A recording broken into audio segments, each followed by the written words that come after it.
Okay, welcome to Bridges Live. You are on the show You Be the Judge. So we have Marylin, Pierre, Esquire, and Dr. Paul. We like to talk about things that affect you in the legal system. And boy, are we affected all the time by the legal system. Whether we know it or not, we are affected. And I think that's the saddest issue for people, is that we don't know how much we are affected until we're in that situation. Don't you agree with that, Marylin? Oh, I definitely agree with that. And many times by that time, it's too late. And I think that's the problem with our legal system is, for us as non-attorneys, we don't really understand it as much we ought to.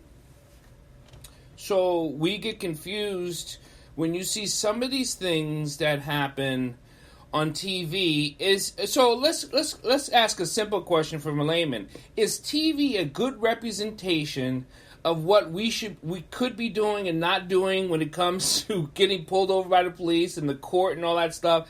Or do you watch it and just shake your head and go like, it's nothing like that? It depends, because one of my favorite movies is The Hate U Give. Have you seen that movie? No, I haven't. Yeah, it's from a line by, oh my gosh, Tupac. Yeah, Right. Tupac Shakur. Yeah. It's and the depiction in that movie in terms of the police stop and things of that sort, I thought that was very realistic. Tragic, but realistic. So what about these local TV shows? I mean, I remember watching the first TV show with, you have Law and Order, and then you have L.A. Law. That's how old I am. I remember L.A. Law too, but I remember it mostly because of the characters rather than the cases themselves. But when it comes to those things, when it comes to warrants and getting when the police pull you over, it is a huge intimidation issue for us civilians. Mm-hmm. And then if we feel like right will prevail, is that always the case that you find that right will prevail? And so if I tell the truth right now, it would help me in the long run? Or how should we proceed? Well, I think those are two different things. Because Okay. The police does not need they don't need a warrant. The police do not need a warrant to pull you over, because the reason why the police would pull someone over would be that they saw them do something that they should not have done, or they saw something that they want to inquire more into. So at that point, there's no need for a warrant, and actually, there's not even any time for a warrant. So, but when it comes to us, I'm driving, I get pulled over, and if anyone asks any questions, you can please put a question up here on either on YouTube, on the YouTube channel, or even on the Facebook, or even on Instagram or Twitter. If you have a question, just please put in the question when it comes to a legal question. So when we get pulled over, and we're like, I did nothing wrong, and they ask us a question, that's probably where we get jammed up is, do we just answer, or is that going to be used against us? So that's the confusing part. So much of it depends on the situation, because the police basically, they pulled someone over because they think that something something is amiss. Let's put it that way. Right.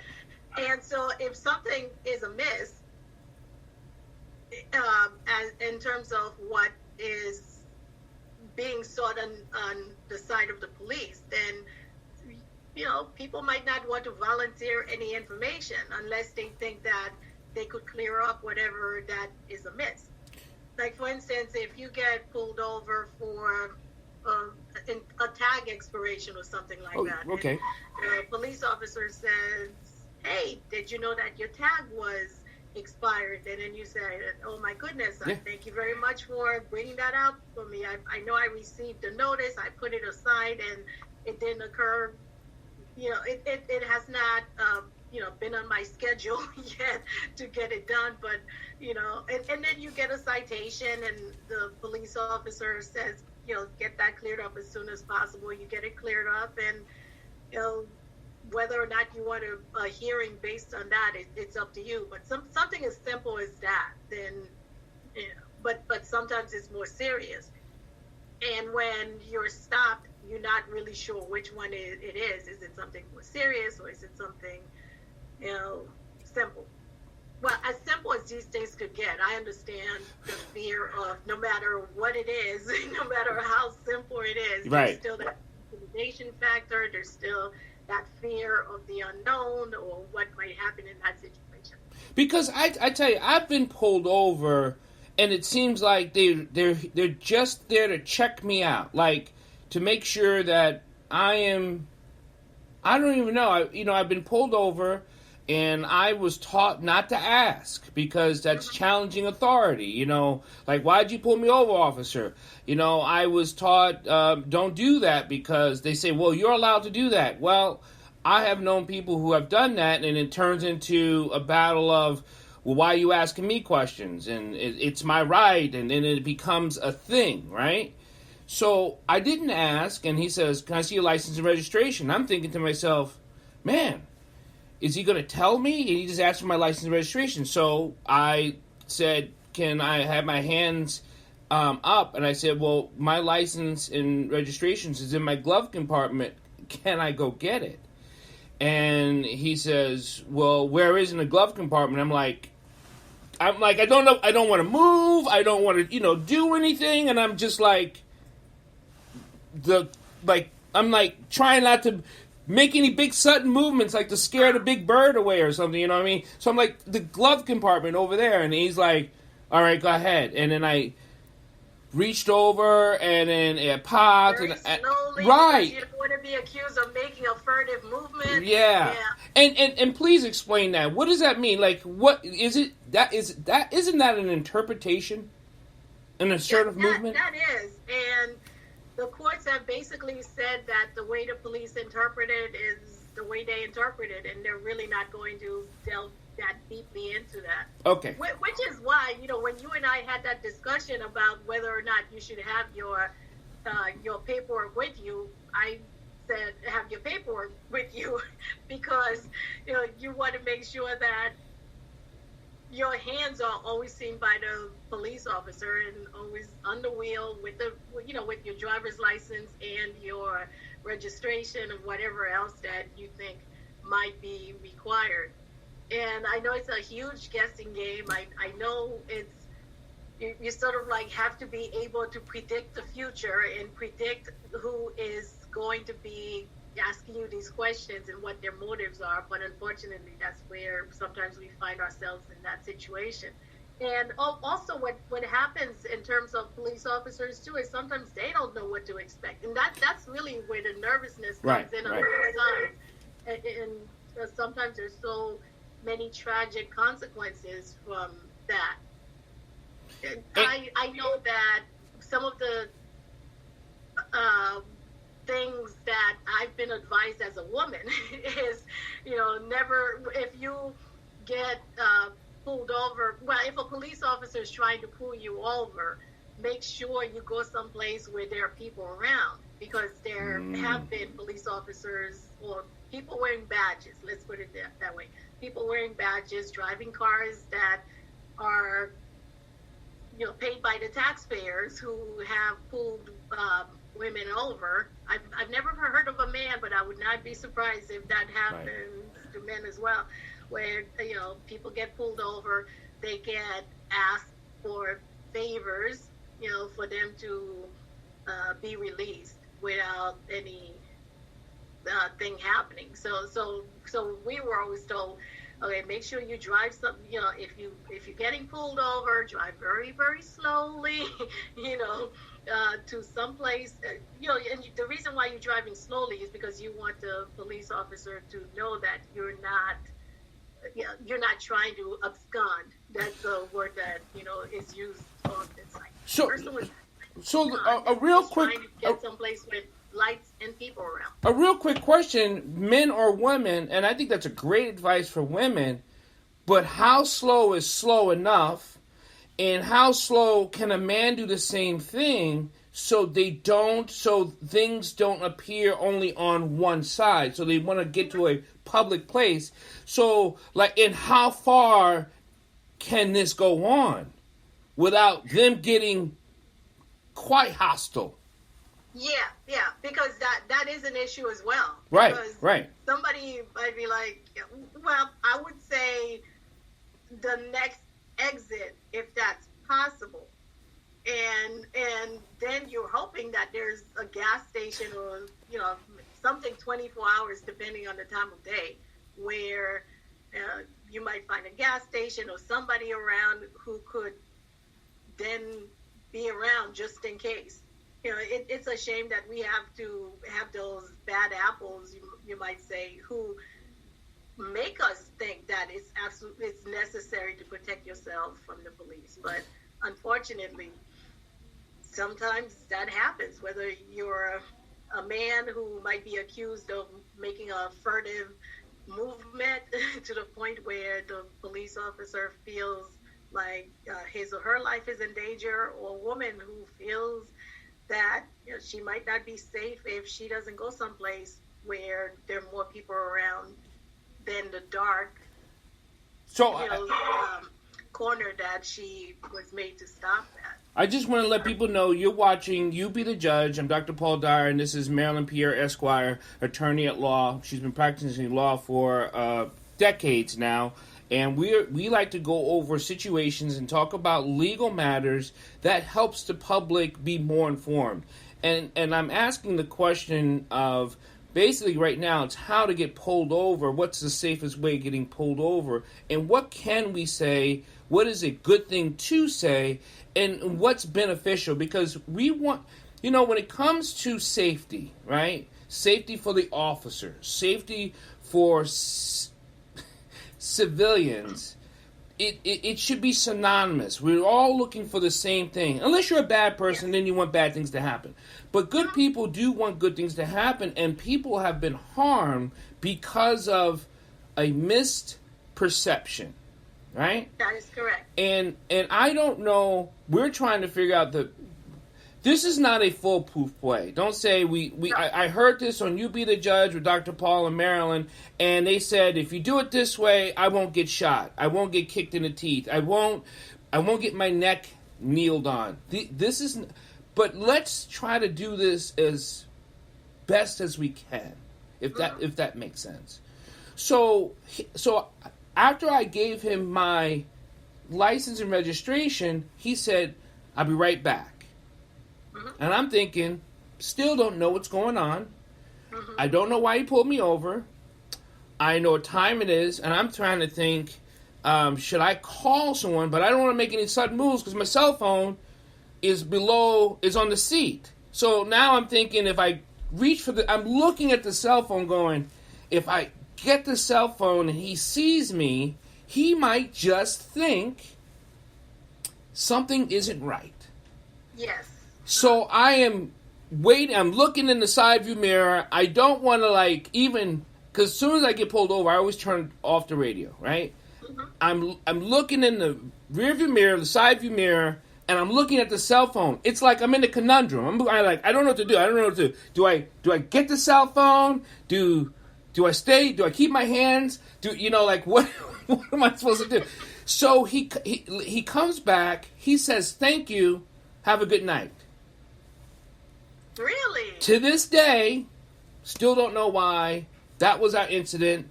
Don't know who he was. Don't know why. Don't know anything. Now, that's perplexing to me. Now, that is what me too. It's like it's obviously okay for him to do that, but why is it okay? It depends. I'm not sure if him to do that. And the reason why I say that is because police officers are not supposed to just stop civilians, like you talked about, just to be stopping them. I mean, they have to be able to give a reason. But couldn't they give the reason? Like, okay, so if I asked, officer, why'd you pull me over? His reason is whatever he says. Mm-hmm. It doesn't even have to be right. Well, that's true, and sometimes you get a reason like, oh, well, this just happened, right? And so we're looking for somebody who looks just like you, who might have been driving a car like yours, yep. Somebody who might look like you. So the reason many times is not satisfying at all. No. So I could agree with that. But I mean, it's I would say at least a bit of courtesy. It's like, would be helpful.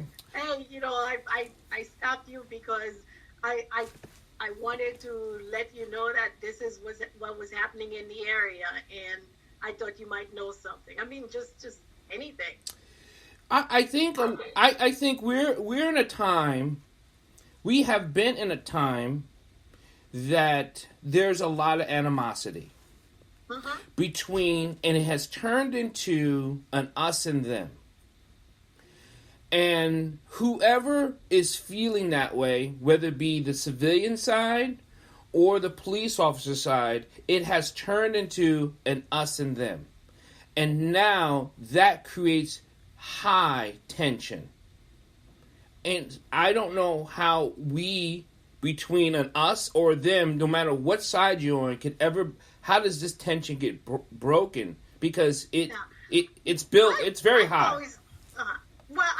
I've always thought that there was that tension there. I think that now there's more discussion. Now with camcorders, that shows you how old I am. With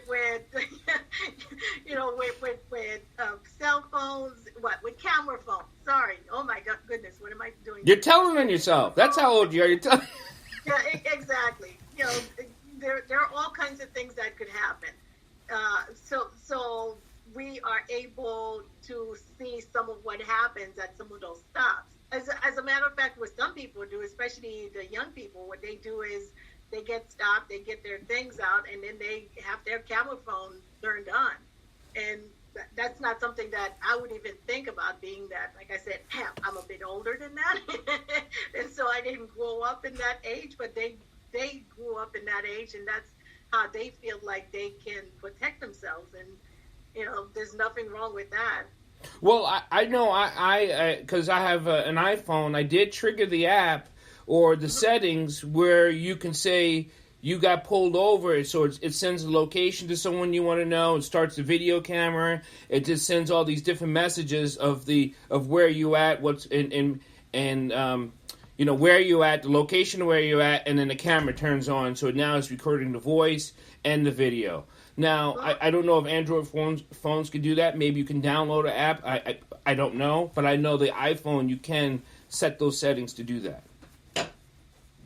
That is kind of interesting. What is that app called? It's actually not an app. It's in your phone. It's a shortcut settings to your voice. So it's almost like asking Siri to do something. So interesting. Yeah, you do. Interesting. I know that when I was the legal redress attorney for the Montgomery County NAACP. Montgomery County branch of the NAACP, I received a lot of these calls. Hey, I got stopped by the police, and this is what happened, and da da da da. And I would always ask, do you know anything about the police officer? Do you have the badge number? Do you have the car number? Do you have any number of any sort? And I would be told no. And I'm not sure I would advise someone to ask the police officer for his or her badge number.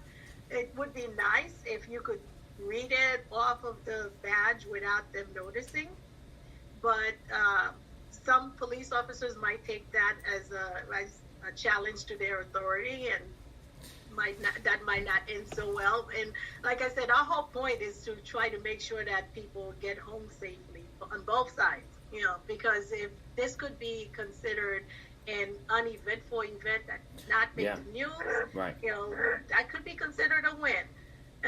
And so if you don't know that information, then what you could do is just call the local precinct and describe the police officer to them and say, hey, I was in such and such a place at such and such a time. Okay. The sooner you do it to when it happened, the more likely you are that somebody's going to be able to figure out who that police officer is. I was in such and such a place at such and such a time, and this is what the police officer looked like. Can you tell me how I can find out who that police officer is, what that police officer's badge number is? And the reason why you want that information is because you might want to follow up. You might want to say, hey, I'm writing because I want to find out what happened. Why did you pull me over? And it might even go to internal affairs. And the reason why I tell people to do those kinds of things is because we have to make a record. And if certain police officers are just pulling people over just because they want to pull people over, then maybe they're like, oh, okay, well, you only pull certain people over. You only pull people from certain neighborhoods over. Why is that? And that would be helpful in terms of training that police officer. Why are you doing that? What is it about these people? What is it about this neighborhood that makes you feel like these people should be pulled over? And when it comes to that, so like now that you're so now let me put it in another context. I have been in jail, or I have been in trouble with a police officer.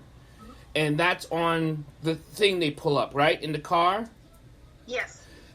What if now, whatever the reason they pulled me over, say it's a traffic violation. I did, it's a traffic violation. They get my license and registration.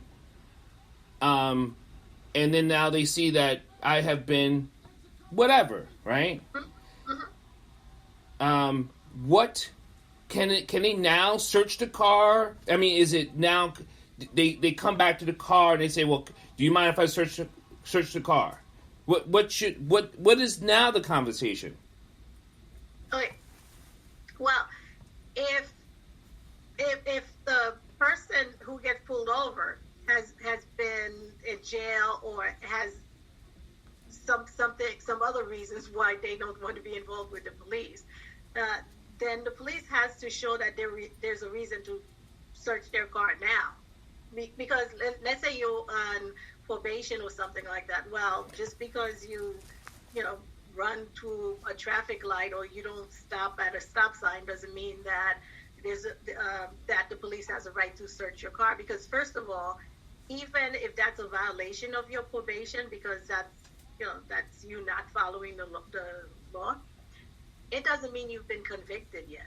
It's only when you've been convicted of that crime, then it shows that you have violated your probation. So at the point that you're stopped, you are not guilty of anything yet.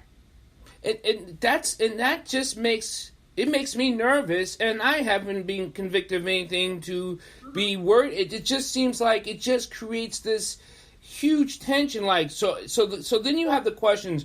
What, you don't want me to search your car? What are you trying to hide, Paul? And I'm like, I'm not trying to hide anything. Well, and then so it becomes this thing, right? Mm-hmm. And now is it one of those ploys to rile you up, so then they're able to pull you out of your car? They say, can you step out of your car now, right? And once they ask you to step out of the car, can they search the body then? Well, they haven't said why it is that they feel that you've done something. So they should not be able to search anything until you give them permission to search you or your vehicle. And I'm talking because sometimes you have some friends in the car who think that they're being helpful by trying to, tell you what your rights are. Right. And sometimes that could be more harmful than not. So if you have some friends in the car, please tell the friends to be quiet and, and cooperate. And I would just talk in as calm of a voice as I can. Why am I being pulled over, officer? What is it that you're looking for, officer? Are you sure you have the right person, officer? And always address the person as officer. And if you could even ask your name, officer, what is your name? So that way you could say Officer Jones. But if everybody could keep a clear head and make sure that an even tone is used, and I know how petrifying it is, how scary it is to get pulled over, and how everything that we've ever heard about all these bad stops are now going in our heads at the speed of light. Yeah, so I understand all of that. It's really easy for me to sit down here in my nice calm area and talk about, yes, you have to keep calm, but as much as you can, try to keep calm. And if you have a phone with you, you could even call the nearest police station and say, okay, I've got stopped, I don't know why. Can you, and the officer will not tell me why. Could you tell me, what was written in the report or something like that? So before we can get to the phone, I don't think I am putting myself in this situation, and I don't think a cop's going to let me get to my phone. So let me, before I get out of the car, the question is, should I get out of the car? Well, if the police officer says to get out of your car, then yes, you should get out of your car. Okay. Whether it's legal or not, that's not the time to be arguing that point. Okay. Because what happens is that later on, if the police officer finds something in there that they're not supposed to, that you didn't want them to find, then you could argue that, this was an improper search because you never gave consent. Okay. Now, so one of the things that someone who gets stopped, well, not you, Dr. Dyer, but one of the things that happens when someone gets stopped is, you're right, there is a lot of pressure to get that person to consent to a search. And the reason for that is because they know that unless there is a consent, it's very likely that whatever they find is going to be thrown out. Because they could only search the car if they have a warrant, which we talked about they don't have one because... Right. What time did they have to run to a judge to get one? So that's number one. If they have an emergency situation, well, what's the emergency situation? Do you see anybody in the car who looks like they're under some sort of distress, or do they look like they've been kidnapped or are somehow being victimized? That's an emergency situation. Or the third one, do you see anything in plain sight? So if there aren't these three circumstances there, then they need consent. And that's why they push so hard to try to get that consent. So, but you're not a police. I am not a police officer, so I don't know what they think they see and what they think is probable. Like my cigarette butts, whatever, or I smoke non-filtered cigarettes. Now they think whatever they think what they think. I know it's tobacco. They believe it's pot. So now, okay. Well, with the decriminalization of marijuana in some states, not all states, and I want to make sure, especially young people, are very, very careful with that. It's not legalization, it's decriminalization. And the reason for that is because it's still illegal at the federal level, so the states cannot legalize it. They could only decriminalize certain amounts of it. And also, just because it's decriminalized doesn't mean that it is allowed everywhere and it will not affect your future. In the sense that there are lots of agencies and lots of companies around our area where you have to have a certain clearance in order to be employed. And if you don't have that clearance because of a marijuana charge or something like that, even at the state level, it's sad, but I've seen that happen. Or you go over the bridge into Virginia or someplace like that where they don't have it decriminalized, and oh my goodness, that's definitely a criminal charge.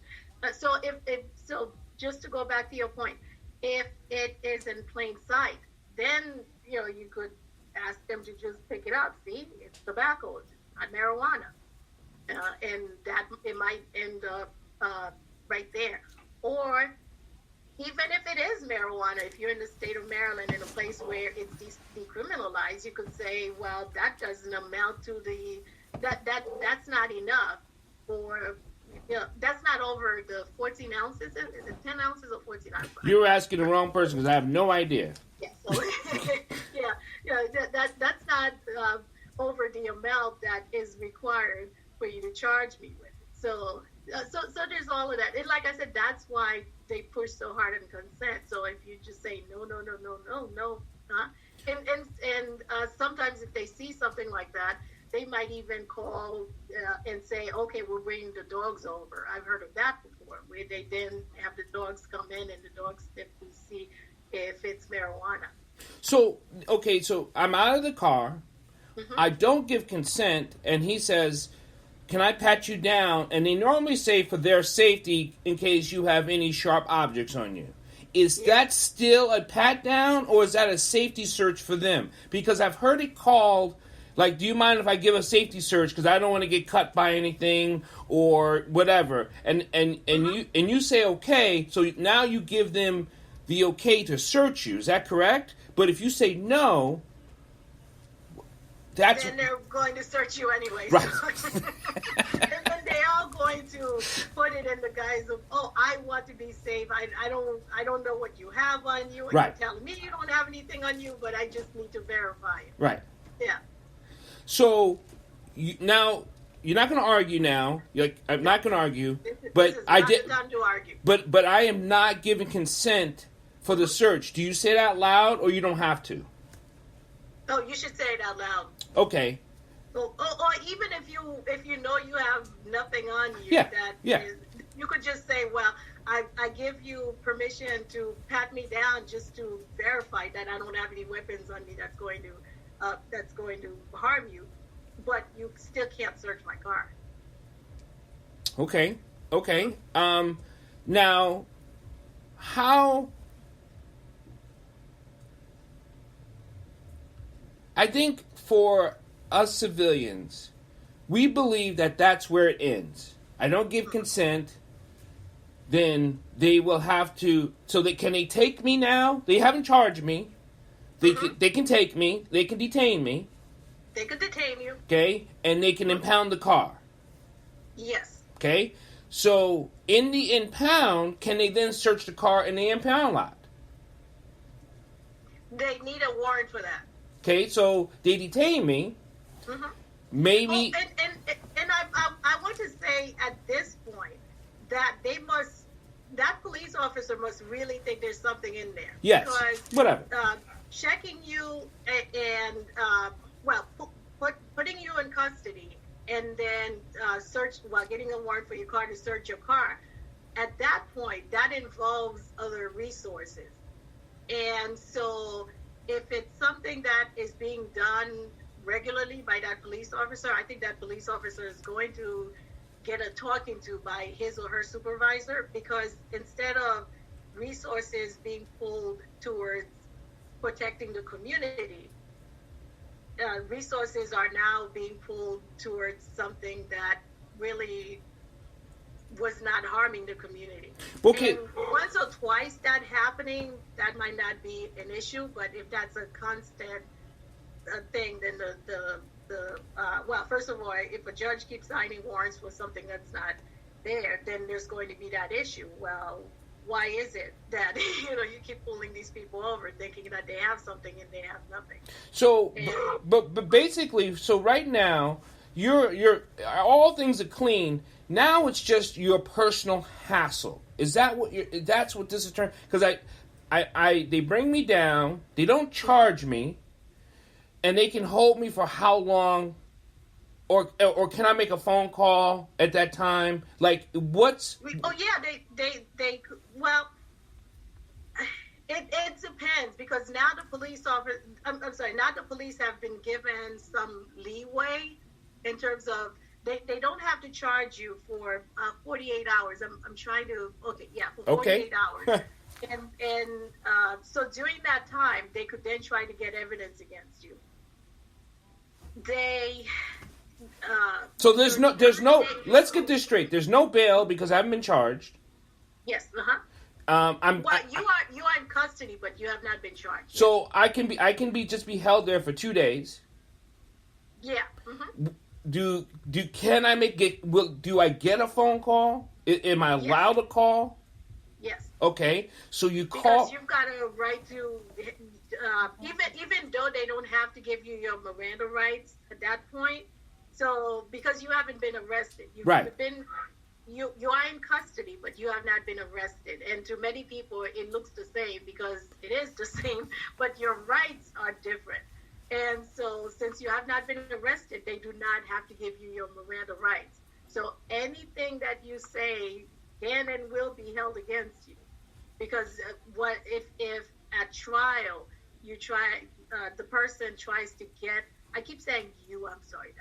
No, it's fine. If the person tries to get that dismissed, they're going to argue that you were not arrested. You were in custody, but you were not arrested. So therefore, they did not have to give you your Miranda rights. Okay, so I make a phone call. I call you because I got to call you because there's no other. I mean, so I call you and I just say, I'm probably crying at this point. Like, Marylin, I don't know what's going on. I'm in jail and they haven't told me anything. Mm-hmm. I tell you what station I'm at if I know. Hopefully I'll know. And now what? Now I just have to wait, is what you're saying. Yeah, now you just have to wait. Your lawyer could come down there and then start asking questions. Why do you have, my client over here? What are you looking for? Is there something that we could do to help you find it? And of course, they don't have to answer anything. We're holding your client because we think that, there's a reason to hold him, and we're just doing our work. So now let's tally this up. My car's impounded, so now I'm going to pay a 2-day impound fee. I'm not sure because they impounded your car. So it's not at the local storage place. It's at the police impound. Oh, so okay. Yeah, they're not going to bring it to the local storage place and have it held there because that means that it's no longer in their custody. The car is no longer in their custody. So if they do find evidence there's going to be an issue as to when the evidence got there and how. Okay, so but now we do. So I don't. Do you know if we pay it? They don't charge us at the police impound, as far as you know. No, because the car is being held for evidence. Okay. So if I'm working for 2 days, I'm probably not. There's an issue there at work.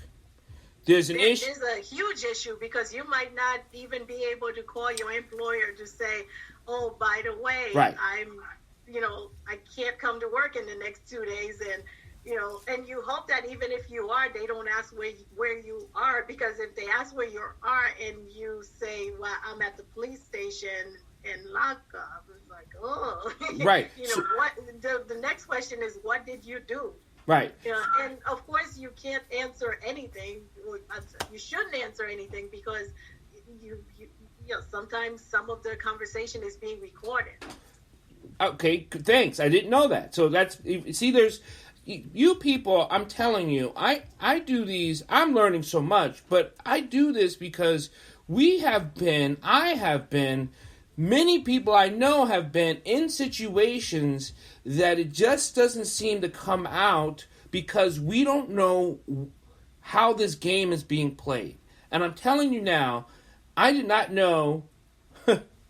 I learned like about 6 different things today. So your car, your job, I have to pay you. You have to get paid. So there's a fee there, right?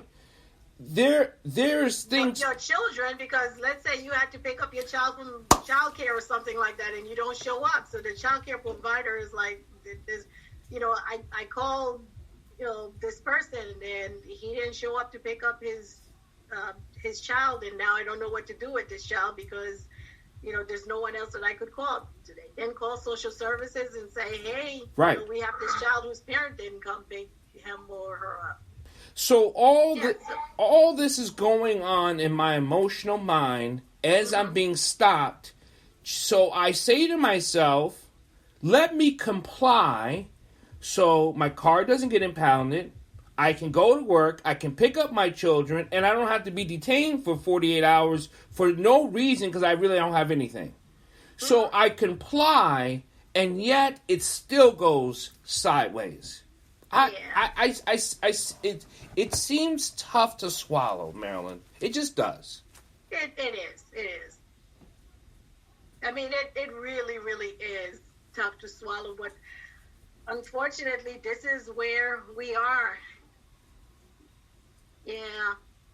The good thing is that the overwhelming majority of these stops are mainly, well, I wouldn't say uneventful, because it is eventful for the person who is stopped and even for the police officer stopping that person.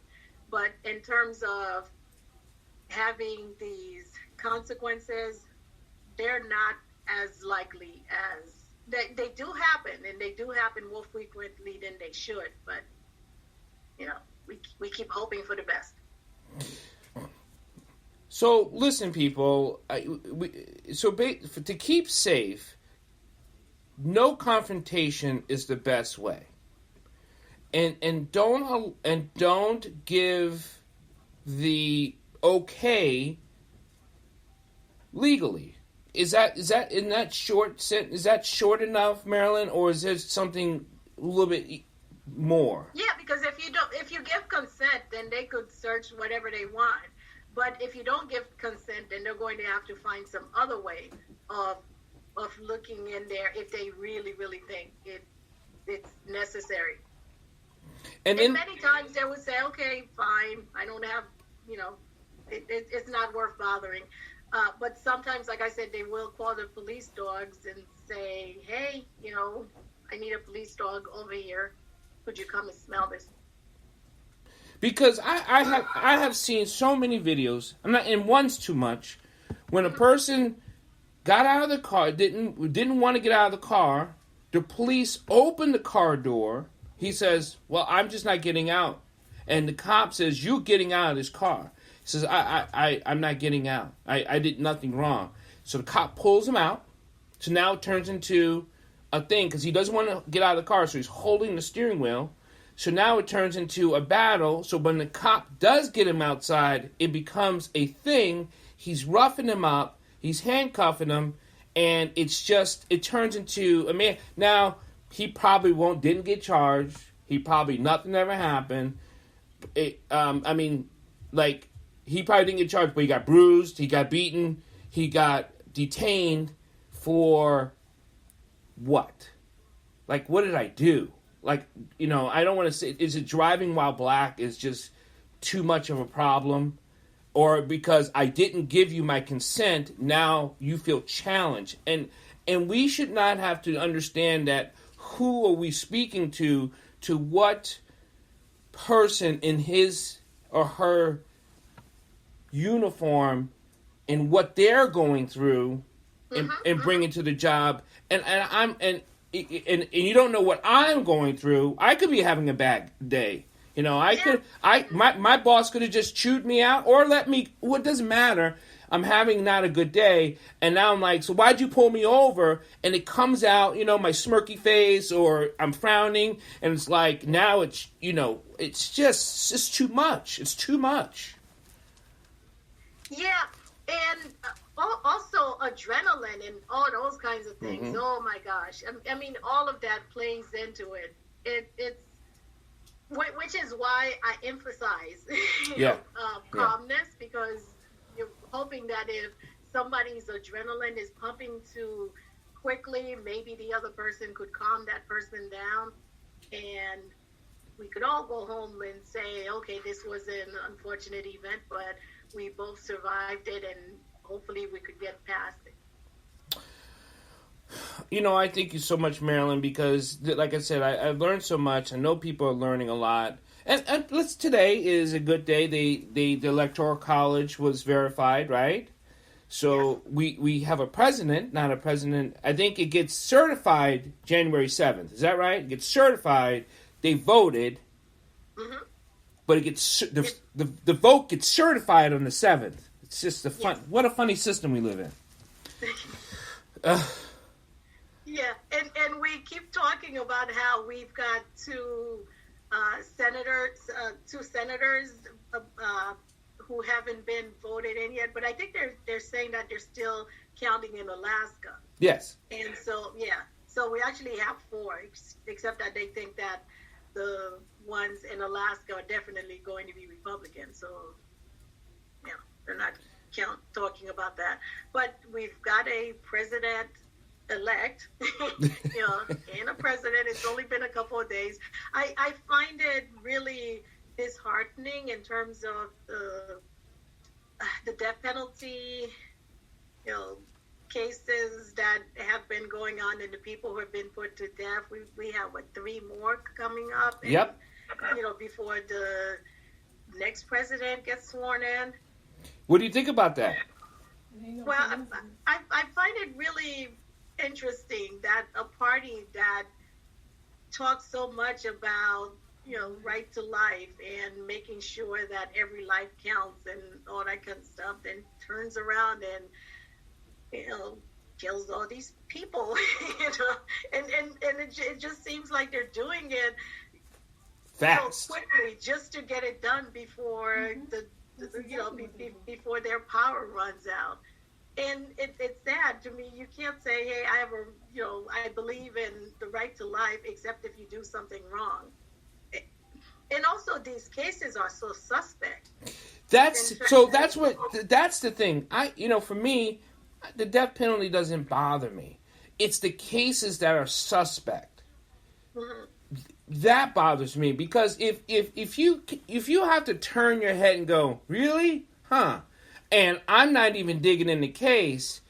If it's that suspect, I don't think they should be put to death. That's my opinion. I'm allowed, but.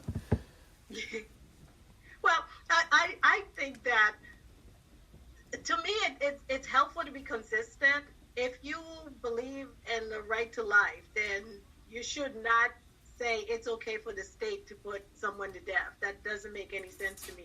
And it also goes to, well, if you believe in the right to life, then give the people who you're saving the best possible chance at life. Give prenatal care, give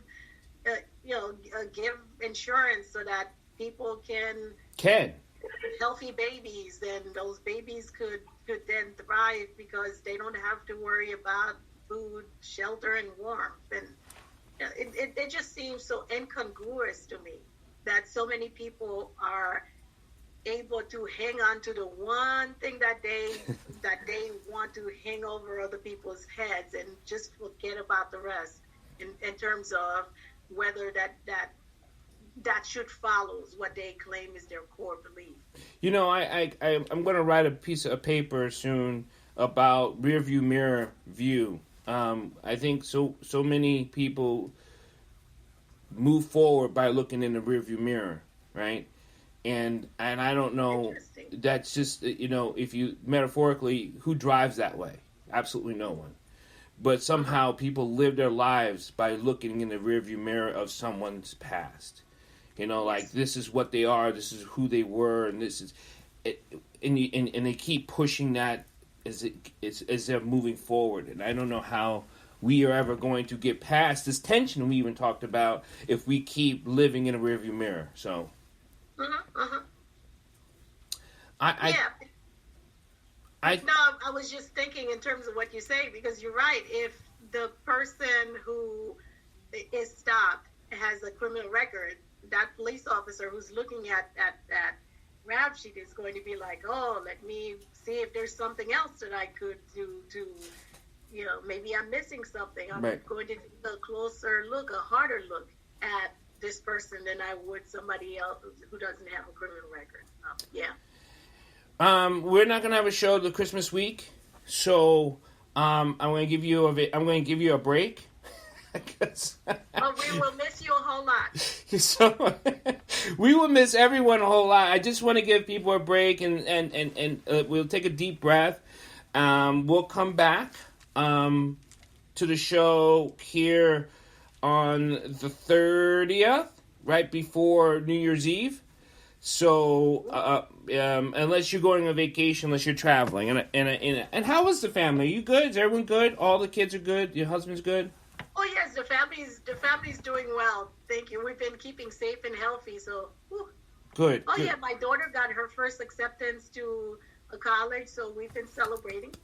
Oh, good. Are you gonna say? Is it a secret, or does she need security? Well, I don't know if she wants me to say. She's very private.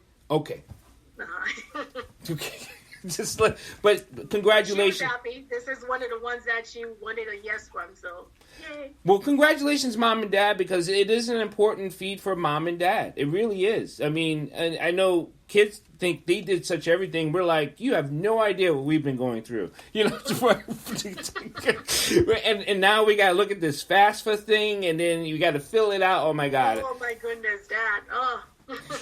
I am a FAFSA pro by having my 9 children, so I am very good at FAFSA. So, but God bless, congratulations, and I will talk to you sooner than later. And thank you so much, Marylin. And please give your information if people want to contact you to get help with their stuff.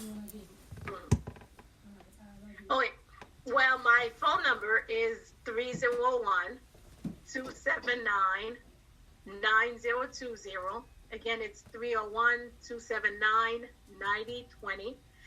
And my email address is mpierrelaw@gmail.com.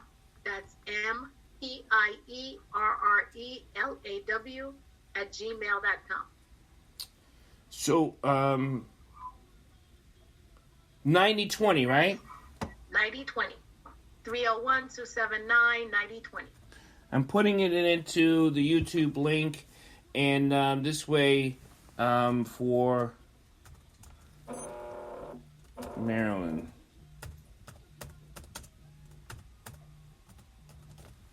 Yeah, it's been fun. I mean, this year has really shown us who we are. It did. Really shown us who we are.